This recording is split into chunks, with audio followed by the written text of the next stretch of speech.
The regular monthly board meeting of the Ambridge Area School District Board of Directors on Wednesday, December 11, 2019 is now called to order.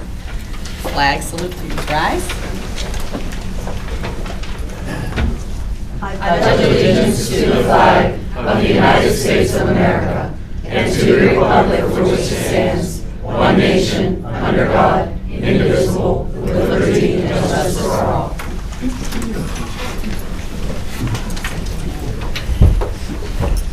This meeting is being recorded for district purposes. It is or may be published in part or in its entirety on the district's website without the express permission of meeting participants. The opinions expressed by any member of the public do not necessarily reflect the view or opinion of the Ambridge Area School District Board of School Directors or the Ambridge Area School District, and are solely that of the speaker. The Ambridge Area School District Board of School Directors hereby expressly disclaims any and all responsibility or liability for any false, defamatory, or slanderous statements expressed by the speaker. Madam Secretary, can I have a roll call, please? Yes. Mr. Weir? Ms. Trimber? Here. Mrs. Mylan? Here. Ms. Kehoe? Here. Mr. Angus? Here. Mr. Cowell? Here. Ms. Gill? Here. Ms. Pettigo? Here. Mrs. Fisher? Here. 8 present. Madam Secretary, can I have sunshine law, please? Yes. Section 708 of the Sunshine Law permits agencies to hold executive sessions to discuss employment and personnel matters, labor relations, and arbitration matters, purchase or lease of real estate up to a time an option or agreement is obtained, litigation or potential litigation, legal matters subject to attorney-client privilege, and other agency business which, if discussed in public, would violate lawful privilege or would violate confidentiality laws. The Board of School Directors held executive sessions on Wednesday, December 4th and Wednesday, December 11th, and will hold an executive session at the conclusion of this meeting to discuss employment personnel matters, salary schedule, and labor relations, matters subject to attorney-client privilege, litigation matters. Is there any correspondence this evening? Yes, there was a thank you note from the Laughlin Library thanking the board for placing an ad in their program book. And there was also a thank you from the high school art teacher, Jamie Orth, for recognizing the art students last week. Thank you. Moving on, can I have a motion to accept or correct the minutes of November 13th meet and discuss voting meeting, November 13th meet and discuss non-voting meeting, November 20th board meeting? So moved. Second. Okay. Are there any amendments or addendums to the agenda or approval of the agenda? Yes, I have an amendment on page 3 to item number 3. I would like to table it due to the moving of possibly the dates of the trip. JROTC. Yes, the JRTC field trip. RTC. Can we get, we just need to vote on the minutes, so we can. Can I Yeah. call for this? Excuse me, I apologize. Can I have a vote, roll call for the motion to accept the minutes? Ms. Trimber? Yes. Mrs. Mylan? Yes. Mrs. Kehoe? Yes. Mr. Angus? Yes. Mr. Cowell? Yes. Ms. Gill? Yes. Ms. Pettigo? Yes. Mrs. Fisher? Yes. Motion carries. So I apologize. No, what do you think? Okay. Go ahead. So back. Go ahead, So Megan. I would like to make an amendment on page 3 to item number 3, the JROTC field trip. I would like to table it due to possibly there may be some date changes that we're not aware of, or it could be getting changed. So once we get the dates then. Okay. Do we have a second? Second. All those in favor? Aye. All right. Madam President, I have one other change also. Sure. On item number 19 under personnel, the motion is correct as it exists, but we need to change the title. It should be high school musical director instead of vocal instructor. Okay. Do I have a second? Second? Yes. Second. Okay. All in agreement? Aye. Opposed? Any opposed? Okay. All right. Board President's report. I have nothing to report this evening. Dr. Welter, we have some recognition and presentations this evening. Mrs. Kehoe, can you step forward, please?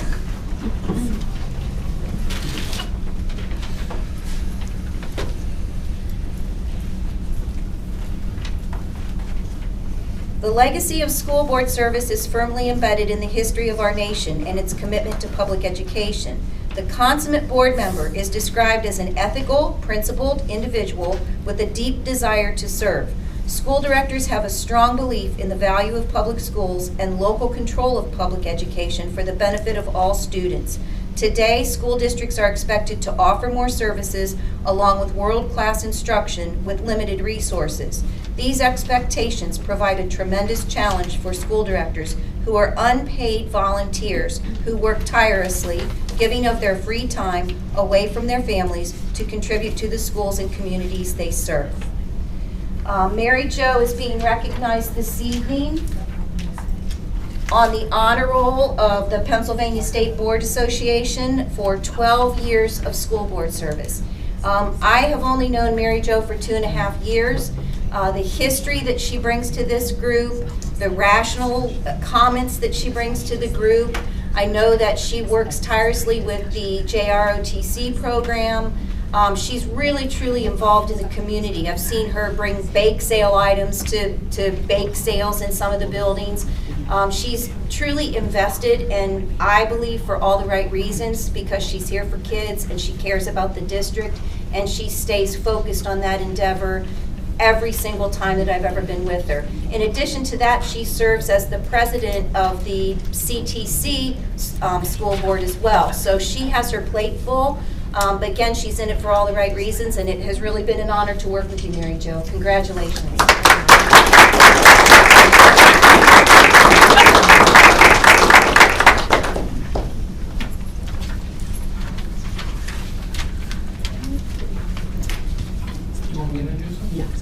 Okay, at this time, I'd like to introduce Mr. Peter Mancheri, CPA with Kozak, Speck, Muetzel and Wood. They lead our audit for the district, and he'd like to go over the draft financial statements with you that you have in front of you tonight.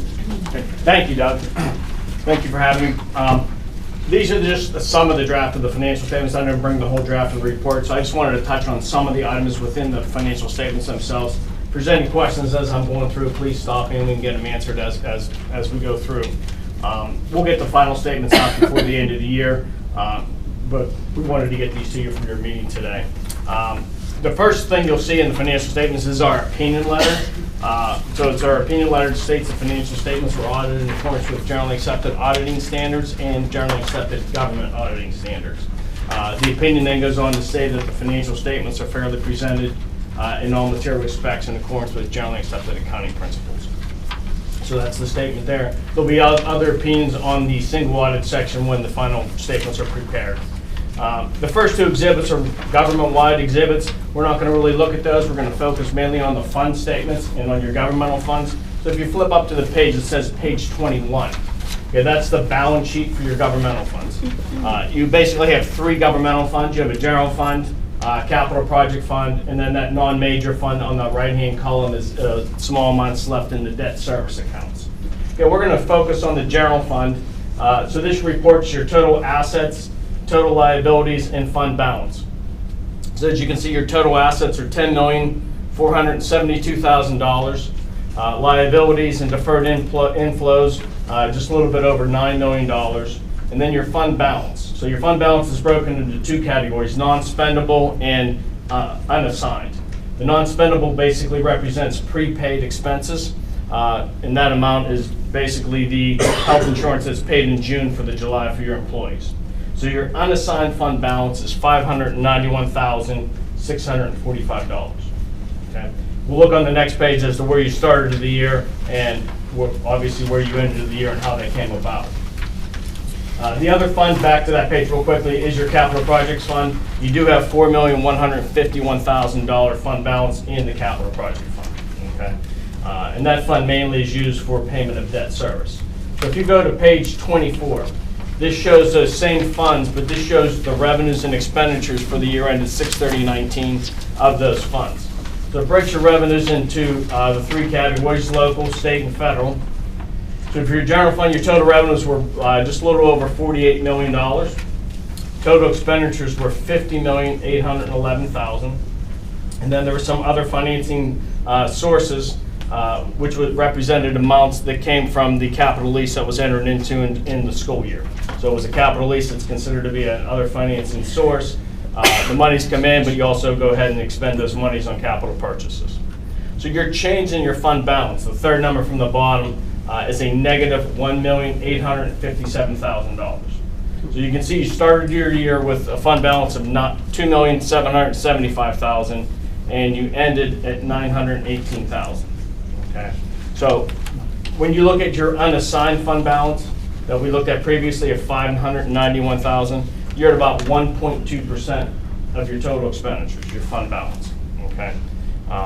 So that's where you are. And we'll look at the budget to actual real quickly to show where your variances were from what you anticipated to happen to what actually happened. Okay. Like I said, on that same page, your capital project fund, the local sources is interest earnings on the funds that are in that account, and debt service of $560,500. And then you did expend some monies for some capital projects out of there of $251,000 out of that capital project account in 18-19. So you reduced your fund balance in that account by $702,000. Okay. So the other statements that are in here, which we're not going to touch on real quickly, is your food service fund. So that shows your balance sheet and revenues and expenditures for your food service fund. It also shows the assets of your agency fund, which is your activity fund, and then the changes in fund balance for your private purpose trust fund, for the trust fund that the school district also operates. But if you look at if you go to page 62 in here, obviously these are page numbers in the whole report. It's not the 62nd page in here. We can't count, so it's, just let you know there. But this shows your general fund revenues and expenditures.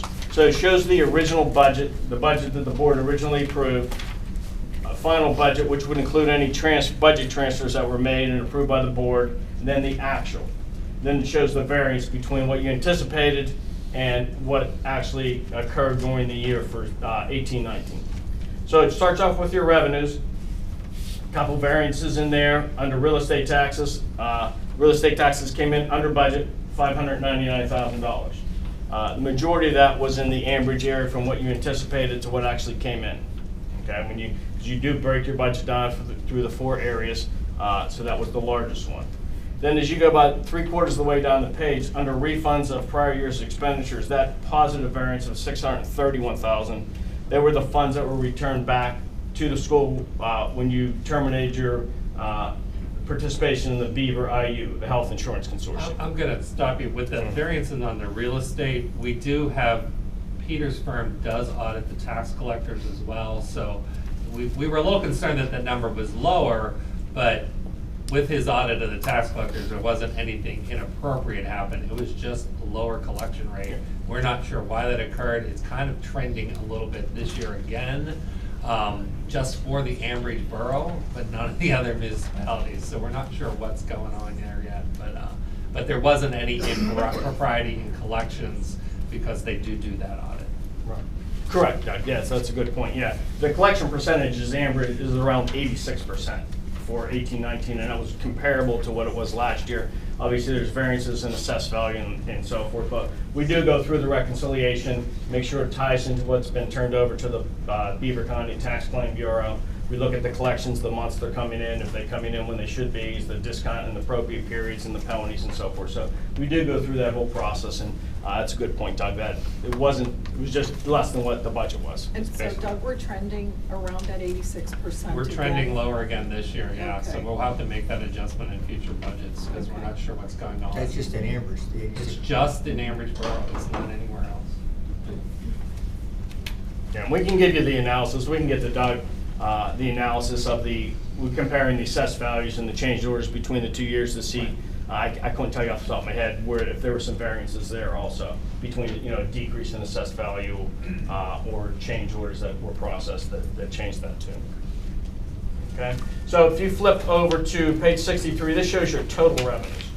Obviously, you're going to have variances on your revenues. You're doing your budget. You're probably getting ready to, or have already started the process for the budget. So you're putting your budget together, earlier than each year than later. So this is just a guide, but overall, your total revenues came in just under $250,000 under budget. So when you look at that, that's 0.51%. So from a percentage standpoint, that's pretty much close to being in line. Obviously, there were some items that were in there that you weren't anticipated, such as the refund and things like that, but that's where you were in total. Okay. Then starting on page 64 are the expenditures. So this report breaks them down by function and object. So it breaks it down by the various functions, instruction, special programs, and so forth. And then the objects, salaries, benefits, supplies, and parts of services, and so forth. The first page on 64, you can see two large variances there. The negative number means it was over budget, meaning you expended more than you anticipated. So under instruction, under other purchase services, your variance there is a negative $490,000. Okay. And then under special programs, under other purchase services, also is a negative $484,000. Okay, they are the variances there. The majority of that was in relation to what was budgeted for charter school payments and what the actual costs were for charter school payments. And then in special program, also in there would be any payments you're paying to other outside sources for special ed costs. Okay, so that's where those variances are. And I'll just mention about charter school payments, and I think you're all pretty versed on that. We've talked about it before, even as we did the budget last year. There was a shift in the formula on how that tuition rate was calculated, and there continues to be litigation and feedback from charter schools on the actual formula itself. It did increase the costs significantly for us because of that formula change, but we also saw not so much a shift in an increase in the number of students, but we're seeing a shift of students being classified as regular ed students versus special ed students. And the difference in cost between a regular ed student and a special ed student is almost $17,000. So once you get enough of that happening, it is a significant number in your budget. And that's why you're seeing those huge deficits in that area. And I think we've discussed this before, but the formula was changed and not approved until March of 17-18. Right. But it was retroactive to the beginning of the school year in August. Right. So we didn't even know about it until Right. the end of the school year. Right. There was no time to really make any adjustments or transfers That was in the the result budget. of a court case with PDE and the charter schools. And where was the negative 490,000? Where did that come from? That's tuition. That's just tuition. Yeah. You'll see it there, and you also see it in the special ed department. With the Yeah, it's under, yeah. Those are both the places where we charge tuition. So the regular, where students are classified as regular ed in charter schools, that's going to the instruction. If they're classified and have an IEP, that's where the additional charge is. So that gets charged to the special education function. So what was that percentage and how did it shift from previous years? Like how? I have those numbers. I can get them to you. I don't have them in front of It me was like tonight. 2 something the year before. Wasn't it 2.1? I thought it I've was- looked at that chart so many times. Yeah, I can't remember. I don't want to stay off the top of my head, but I know I have that number. I can share that with you. Okay. The increase? Yes, the percent of it increase from, You mean for the students? Regular ed to special ed. right. I'm just curious historically what we were, $17,000, is that? historically what we were dealing with previously and how the percentage changed last year. Yeah, I have those. I just didn't think about bringing them with me tonight, That's but I okay, can get them thanks. for you. I think that would be good information too for the public to know what we're paying. Your total ADMs that you paid for between the 2 years, like Doug said, really there was very little change between 17-18 and 18-19. There was a bit of a change between the number of ADMs you paid for regular ed compared to special ed between the 2 years, with 18-19 being higher charges for special ed. And like Doug said, $17,000. If you have 10 more students that are there a full year, that's right there. That's $170,000 to account for. We're seeing that shift continue this year. That's why we've made significant adjustments in the budget this year as well. And I think you have a budget transfer list of like 900 some line items. Well, that's the reason for it. We're making the adjustment now so we don't end up in that same situation this year. Yeah, I think that's important to know, is that you're looking at that now, so by the time you get to the end of the year, you'll have an idea of where you're gonna be at for 19-20, so that you're not in a deficit Keith position. is actually, the business manager has built a new spreadsheet, and we're tracking every kid everywhere this year. So we check it every month and we make sure we're on target because it's become such a critical line item for us. Okay. If you just flip up to page 69, this gives you your total expenditures. So it's the fourth number from the bottom on the right-hand side there. So you anticipated in your budget to use about $295,000 of your fund balance to balance your budget. Okay. The actual, you ended up using 1.5 million of your fund balance is what the actual number was. So that's where there's a significant variance there between what was anticipated and what actually happened. Obviously, simple math tells you were under on your revenues and over on your expenditures. So you add those two together, that's where that variance is coming from. And that's where you can see your fund balance at the end of 18 compared to the end of 6/30/19, 2.7 million down to the 918,000. And I think the important thing is that, as Doug said, is to be tracking that because it is a significant expenditure and it has been the last couple of years a little bit higher than what you anticipated in the budget. So you're going to make that up somehow because, as you can see, your fund balance is only $918,000.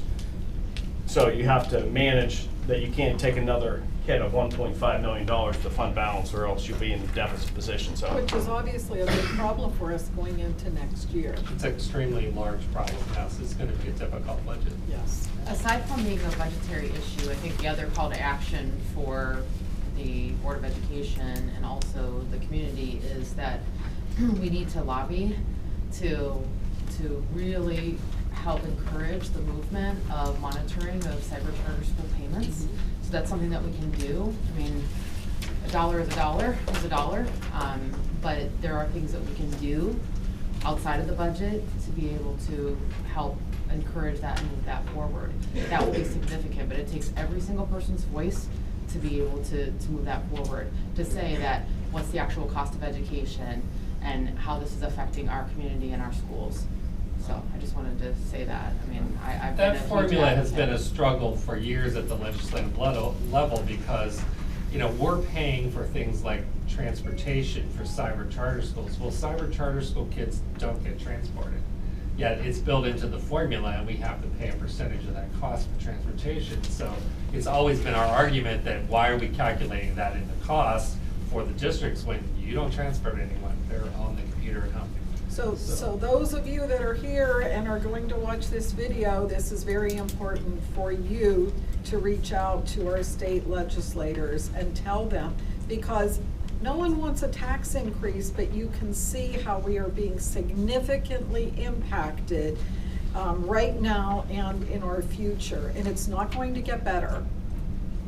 I think the other thing is too, we need to change the image of this district because there's such a negative image of this district out there that many people hear, oh, Ambridge, when their kids are in preschool, they don't want to put their kids into our schools, and then they go and enroll them in the charter school. So I think now moving forward, hopefully we'll have some positive things and we can turn the image of this district around too.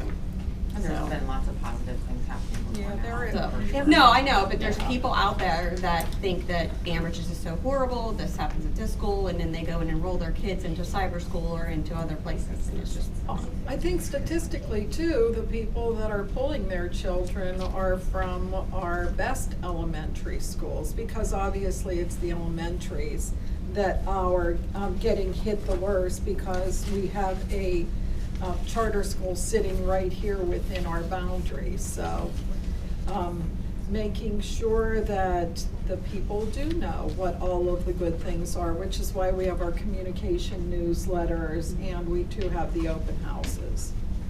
I will go back to the legislative piece. There is a letter on the website that you can send to your legislators, and I'm going to, now that you've had this conversation, I've been sending information to the board for them to forward and get out, but I will also put the contacts for our local legislators on the board portion of the website, and then I'll try to get either some facts or another drafted letter so that if you were to go there, you could cut and paste it We and could send probably it. put a link on the Facebook page too that links them to that letter as well. Okay, You read I it won't that have way. it done tomorrow. I know. Thank you though, that's important. Make it easy. And just as a good note, as far as the elementaries, we've got 4 pre-K programs, which is all federally funded.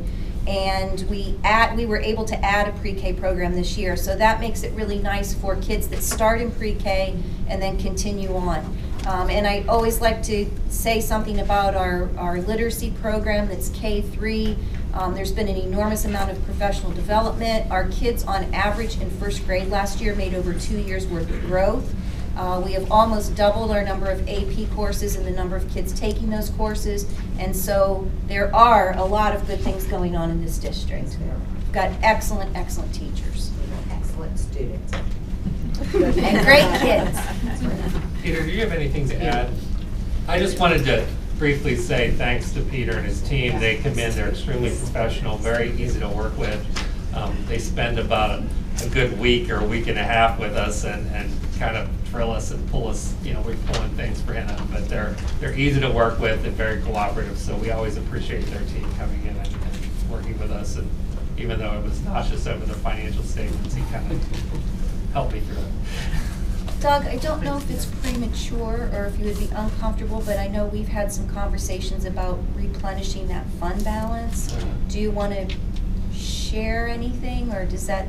Well, I think the board took some recent actions. We're going to probably see an enhanced cash flow.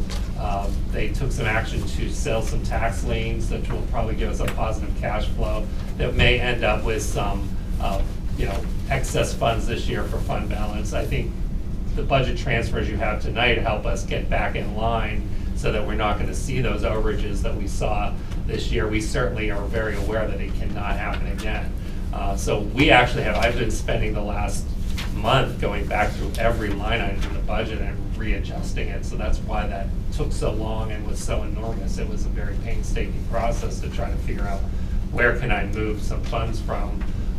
It's going to be a lean year for us. A lot of things we had planned to do, we're not going to do. But, we do have to turn the ship. And I think we're going to really have to talk about staffing and what our options are moving forward. We've been building that 5-year projection budget. So then they're projecting we're going to try to build so we can get that fund balance built back up. It's not out of the realm of possibility. I've been there with other districts and we have built it back up. We just have to find ways to somehow stop the bleeding with charter schools and be able to manage that. So that's the number one issue facing us right now. And how do we manage that? Because every dollar that goes out the door, we can't use for our students here at this district.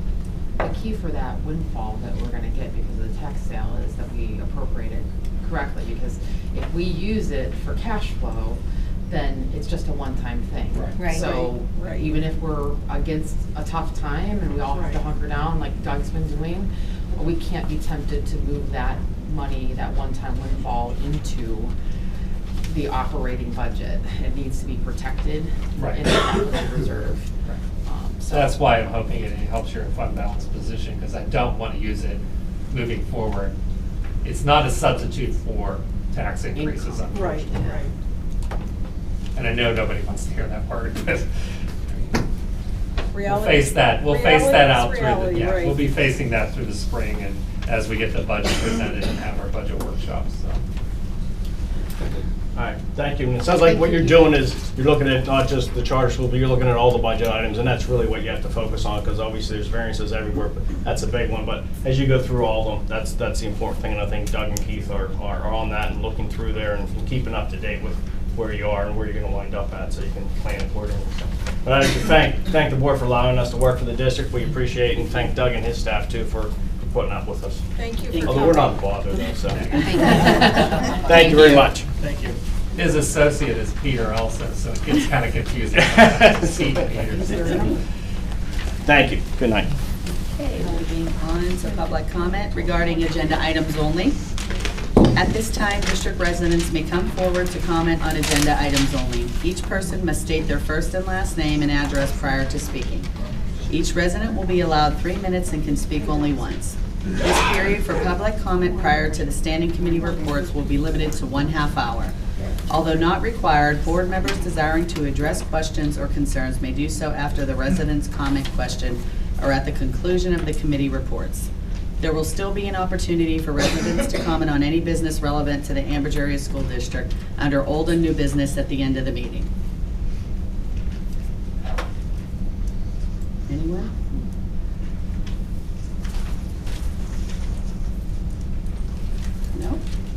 Okay, moving forward with committee reports. Education and Technology, Ms. Trimber. Just would like to make a motion for number 1, 2, and 4 for approval. Okay. There is a motion on the floor to accept items 1, 2, and 4. Is there any discussion? Do I have a second? I will second it. Can I have a roll call, please? Yes. Ms. Trimber? Yes. Mrs. Mylan? Yes.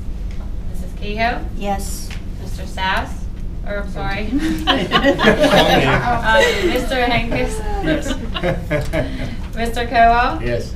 Ms. Gill? Yes. Ms. Pettigo? Yes. Mrs. Fisher? Yes. Motion carries. Okay. Moving on to Finance and Budget, Ms. Pettigo. Yes, thank you, Mrs. President. I'd like to move for the adoption of items 1 through 5. There is a new item from the Meet and Discuss meeting. So Meet and Discuss, we talked about the regular monthly bills and salaries, cafeteria monthly bills and salaries, budget transfers, and the accelerated budget opt-out. There's a repository settlement. So I'm going to move for the adoption of items 1 through 5. Okay. There is a motion on the floor to accept items 1 through 5. Is there any discussion? Do I have a second? Second. Okay. Can I have a roll call, please? Ms. Trimber? Yes. Mrs. Mylan? Yes. Mrs. Kehoe? Yes. Mr. Angus? Yes. Mr. Cowell? Yes on everything but 5, no. Ms. Gill?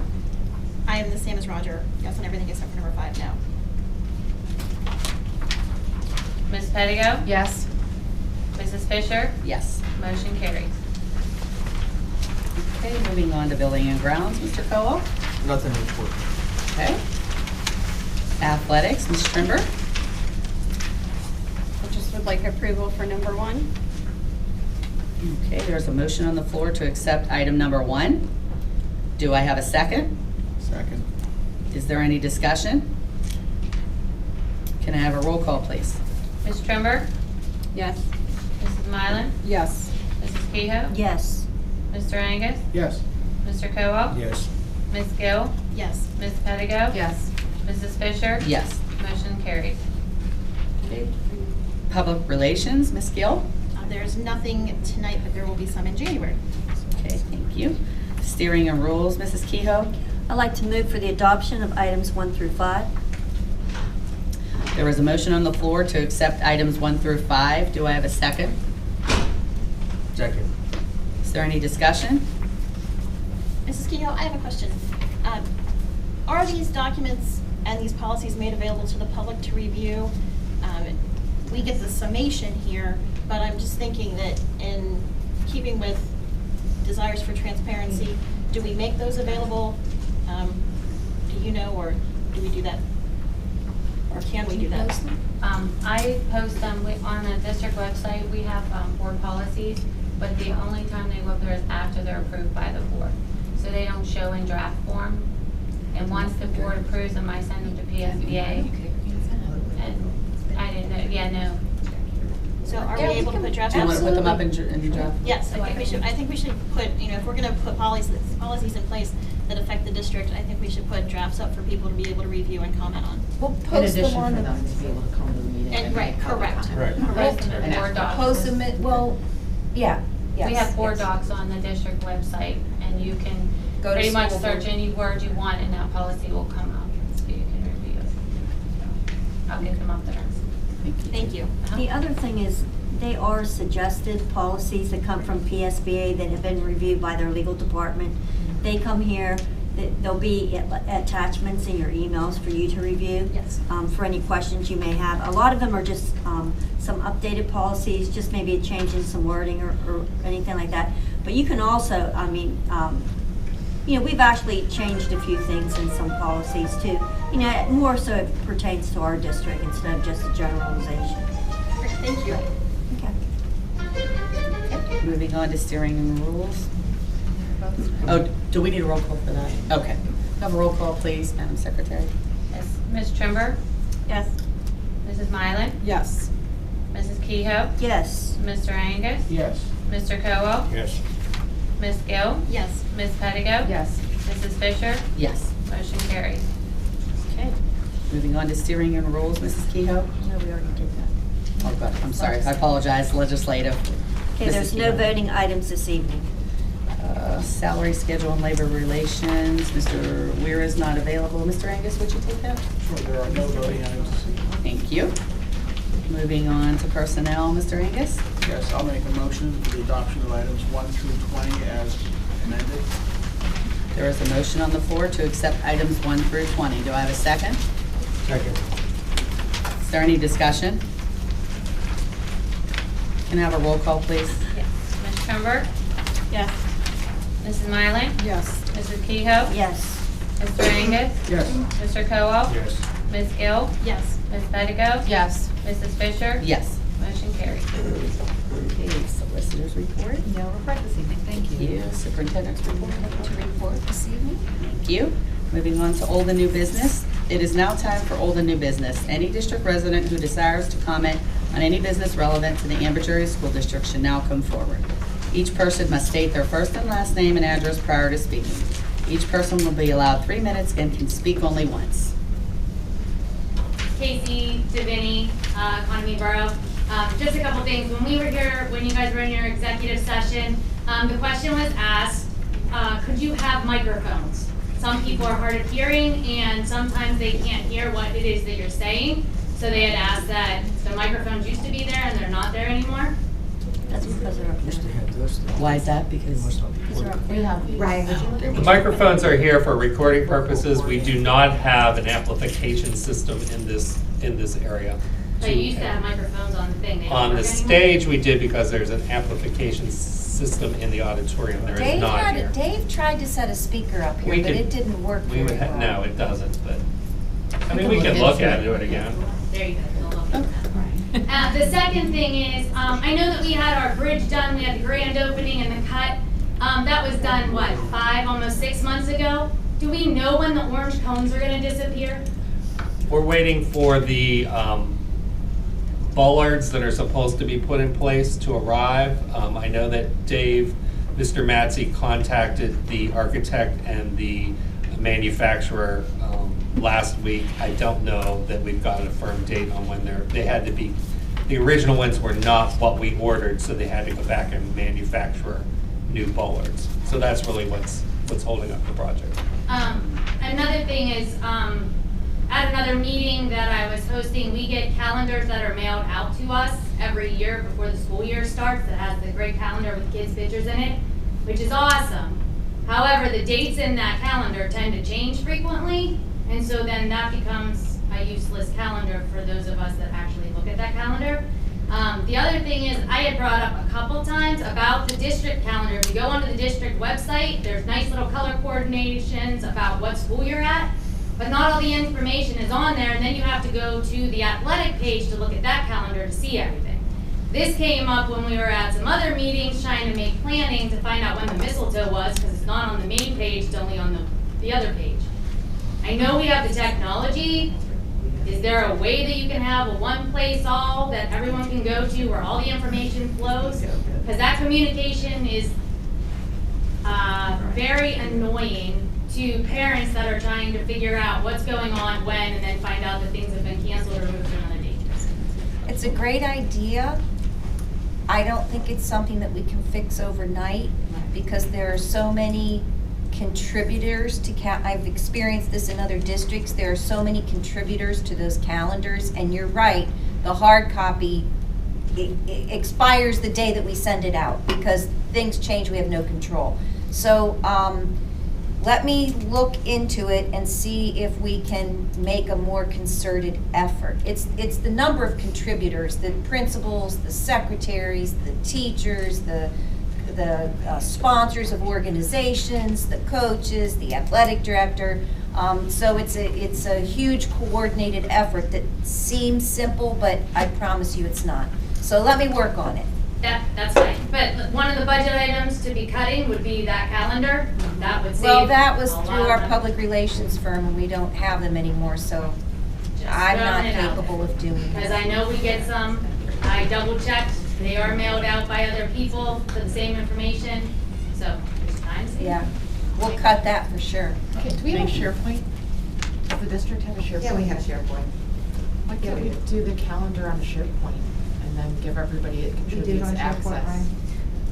Google Docs. Or Google Docs? Google Calendar. Or Google Calendar? We have Office 365. Like one of those things where The there's tech maybe intern might be certain able to people from answer each your organization that has question. administrative access that they Right. can edit Right. one main calendar. But then it's making sure that they edit and don't forget. Then it wouldn't be on any calendar. So. Thank you, Casey. Anybody else? Doug, one last question on the bridge. Did we pay that in full already? No, it has not been paid out in full. Okay. We're retaining money. All right. The contract's Good. still open. Go ahead, Randy. Randy Dawson, Ambridge. Just to echo with what Casey just brought up, I was going to bring that up also if she didn't. I left here last night from a band booster meeting, and one of the cones was kicked out in the middle of the street. Thank goodness I knew about the electrical boxes sticking up. I took the time to put the cone back over it, so it is a safety hazard also. So, 5 months I think is a little bit extreme to try to fix this safety issue that's going on the bridge. Again, I understand what you said, Doug, that, they had them there the day of grand opening and the ribbon cutting. They looked very nice, they were lit and everything, but then all of a sudden they disappeared.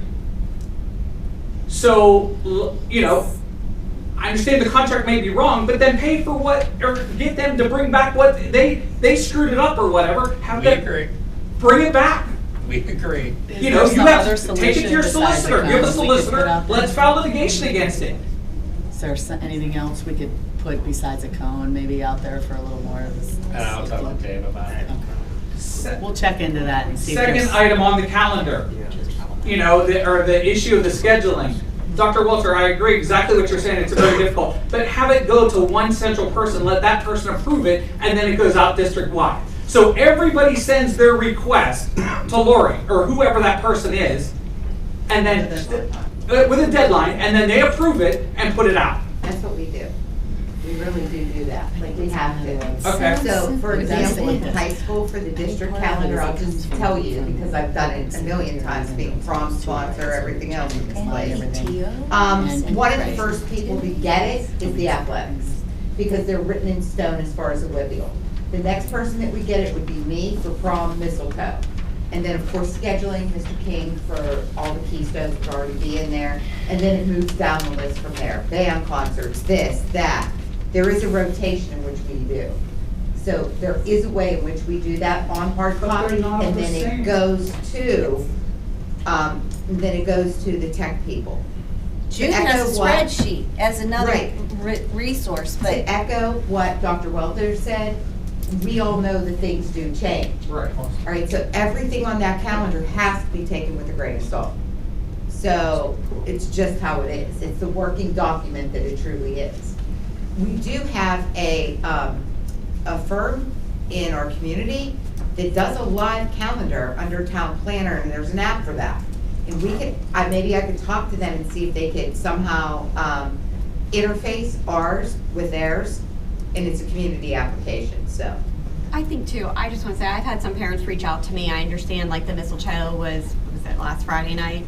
And there was supposed to be a basketball game or something They had to going on, forfeit and they had to because- forfeit because because it was nobody the night knew. of the mistletoe. So I think there's a big concern in regards to that. I mean, these are, when I look back in high school, those were some of my favorite moments, going to the mistletoe. Kids should not have to choose between that. Also, myself as a parent, this year, middle school football, we had to choose between our kids playing football or going to the middle school open house because we kept asking for the game to get rescheduled. It was open house scheduled on the same night as a middle school football game. So hearing that and hearing residents' concerns about the conflicting things, I think that's where we need to try to get this together as one thing, so. Last thing I'd like to bring up is the board aware, and is it correct that we still have a policy in place that there is no, I'm just going to throw it out as candy bars that are permitted to be sold in the district during school day? Yes. Mrs. DeBona says yes. So there's a policy Somewhere there is. Okay, because- My Federal- understanding of the the federal- understanding of the policy is that it is in place, that it was put in due to our food service coordinator, due to health reasons, and it was not to be able to be sold during lunch periods. I believe you're allowed up to so many instances, and I apologize, I don't have 2 a month, Michelle. 2 a month. I knew there was Okay, a my number. point to all of this is, why, when other organizations, and I'll tell you, I'm the vice president of Band Boosters, we were told we were not allowed to sell football, ROTC, other organizations were told we were not allowed to sell during the school day. Why is Musical given permission to sell in the building right now? That's a good question, but I don't have an answer.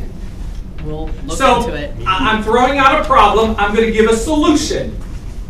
The solution is, let's drop the policy and let us do it twice a month then. The policy comes from federal guidelines and the support and the, food nutrition, financial support that we get. Right, it started off under the federal nutritional guidelines, you know, I hate to But say I it, when believe- Michelle Obama brought in all that, it was, you know, not selling any of the candies, just like the vending machines don't work during the school day, they're on a timer, so you can only get in there like after school hours.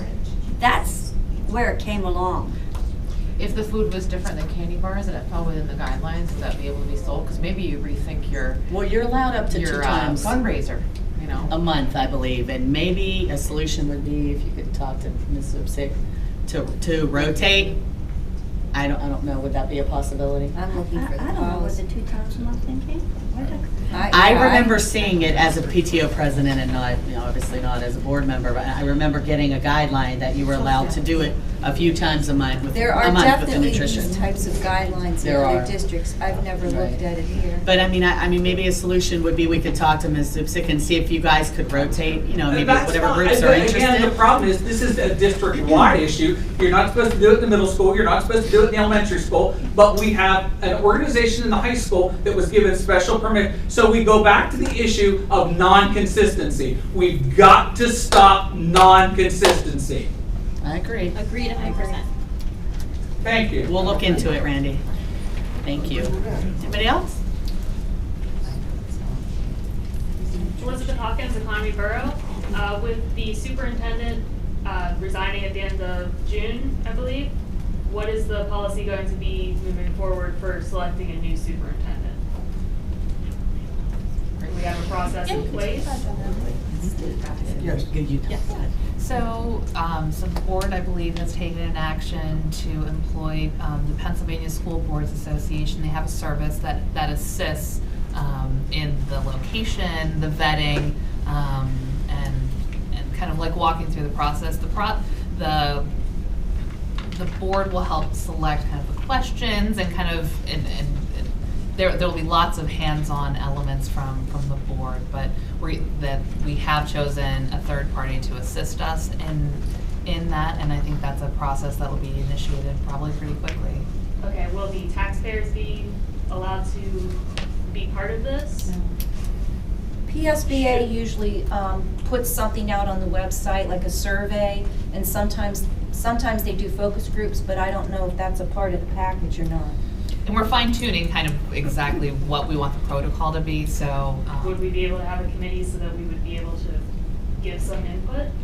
And I think right now you're expressing your interest to the board, and this is a perfect time in terms of developing that process to let them know that you're interested and you think that might be a good idea, and I'm sure that will be considered by And would we have a deadline the for that? board.